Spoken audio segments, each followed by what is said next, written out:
Sir, ஆட்சி அமைப்பதற்கு நாங்கள் ஆதரவு. மக்கள் திமுக, அண்ணா திமுகவை விட அதிக இடங்களை தாவேகா கழித்தார். தாவேகா தான் சடுபடி ஆட்சி.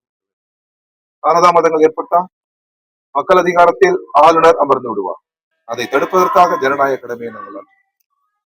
வெளியிலிருந்து இடதுசாரிகள் மாண்புமிகு விஜய் அவர்கள் ஆட்சி அமைக்க ஆதரவளித்தோம். ஆட்சி அமைக்க ஆதரவளித்தோம். வெளியில் இருந்துதான் ஆதரவளித்தோம். அமைச்சரவையில் சேரவில்லை, கூட்டணியிலும் நாங்கள் சேரவில்லை.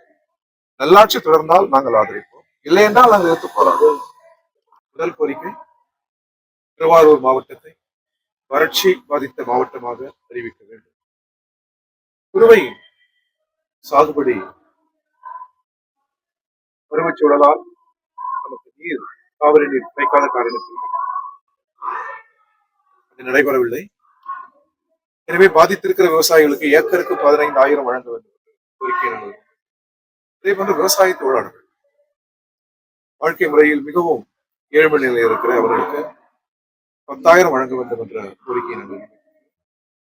குடிநீர் பிரச்சனைக்கு ஒரு முன்னுரிமை அளிக்க வேண்டும் என்று நாங்கள் அரசை கேட்டோம். மேகதாதில் அணை கட்டப்படக்கூடாது. நீதிமன்ற தீர்ப்புக்கு எதிரானது, ஆணையத்தின் வழிகாட்டுதலுக்கும் தீர்ப்புக்கும் எதிரானது.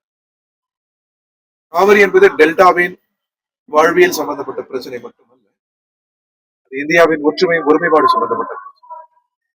எனவே கூடுதல் பொறுப்பு கர்நாடக அரசுக்கு இருக்கிறது. நமக்கு உடனடியாக தண்ணீர் தேவைப்படுகிறது. மேட்டூர் அணை திறந்து விடப்பட வேண்டும். பல்வேறு கோரிக்கைகளை வறுமையிலும் ஏழ்மையிலும் இருக்கிற தொழிலாளர்களுக்காக, விவசாயிகளுக்காக, விவசாய தொழிலாளர்களுக்காக 100 நாள் வேலை அது எதிர்பார்த்த சிறப்பை பெறவில்லை. அரசு கூடுதல் கவனம் அதிலே செலுத்த வேண்டும். அது முன்பை விட உரிய முறையில் நடைபெற வேண்டும் என்பது போன்ற பல்வேறு கோரிக்கைகளை நாங்கள் ஆட்சியரை சந்தித்து கொடுத்தோம். ஆட்சியரும் முதல்வருக்கு நான் அழுத்தம் கொடுக்கிறேன் என்று அவர் வாக்குறுதி அளித்திருக்கிறார். இந்த பிரச்சனை தீரும் என்று நாங்கள் நம்புகிறோம். இல்லை என்றால் டெல்டா பகுதி முழுவதும் போராட்டங்கள் தொடரும். மாவட்ட ஆட்சியர் முதல்வருக்கு இந்த மாவட்டத்தின் நன்மைகளை நான் எடுத்துச் சொல்கிறேன், எழுதுபூர்வமாக நான் எடுத்துச் செல்கிறேன் என்று வாக்குறுதி அளித்திருக்கிறார். நாங்களும் முதல்வரை சந்திக்கிற போது இது சம்பந்தமான கோரிக்கைகளை முன்மொழிகிறது. தமிழக முதல்வர், தமிழக அரசு டெல்டா பகுதியினுடைய அந்த வாழ்வியல் சூழல், பருவகால சூழல் எல்லாம் கணக்கில் கொண்டு கூடுதல் முன்னுரிமை அளிக்க வேண்டும் என்று நாங்கள் தமிழக முதல்வரை வலியுறுத்தி கேட்டோம்.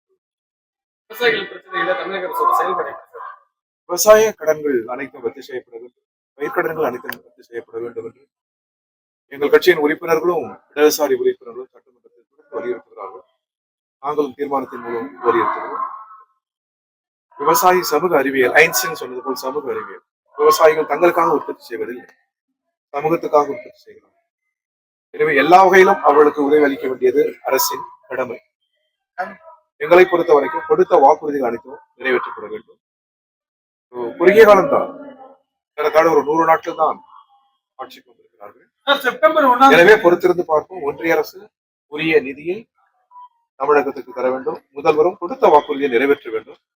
அதில் நாங்கள் மிக அழுத்தமாக இருக்கிறோம். செப்டம்பர் 1ஆம் தேதி தண்ணி திறக்கிறாங்க சார். 40 நாள் கொடுக்கறதா சொல்றாங்க.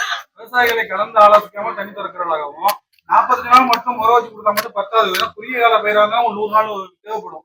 அப்படி இருக்கிற சூழ்நிலை எப்படி பாக்குறீங்க? விவசாயிகளை யாரையும் கலந்து ஆலோசிக்காம அவங்க தண்ணிச்சே 40 நாள் கொடுக்கறதா சொல்லியிருக்காங்க. நீங்கள் சொன்ன இதே கோரிக்கையை நாடாளுமன்ற உறுப்பினர் மாவட்ட ஆட்சியாளருக்கு எடுத்து சொன்னார். இது பெரும் பாதிப்புகளை உருவாக்கும். இவற்றையே நீங்கள் கவனத்தில் கொள்ள வேண்டும் என்று அவர் எடுத்து சொன்னார். இந்த கருத்து எங்களுடைய கருத்து. ஆணையம் இப்ப தமிழக அரசுக்கு சாதகமா இருக்கா இல்லையா? ஏன்னா அவங்க அறிவிச்ச தண்ணி கர்நாடகா ஆணையம் சட்டத்தின்படி நடந்து கொள்ள வேண்டும், சட்டத்துக்கு அருகில் இருக்க வேண்டும்.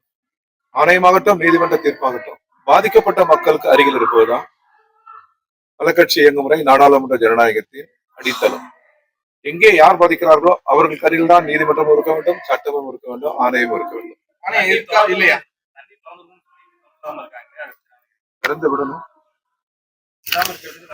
ஒன்றிய அரசு பார்வையாளராக இருக்கக்கூடாது. பிரதமர் பார்வையாளர் மன்றத்திலிருந்து பார்த்து கொண்டிருக்க கூடாது. ஒன்றிய அரசுக்கு பெரும் பொறுப்பு இருக்கிறது. கர்நாடக அரசை நிர்பந்திக்க வேண்டும். தமிழக அரசு எப்பொழுதுமே நீருக்கு இயங்குகிற மாநிலம், நீர் பிடிக்கும் மாநிலம் அல்ல. எனவே நம் பக்கம் எப்பொழுதுமே நியாயங்கள் இருக்கு.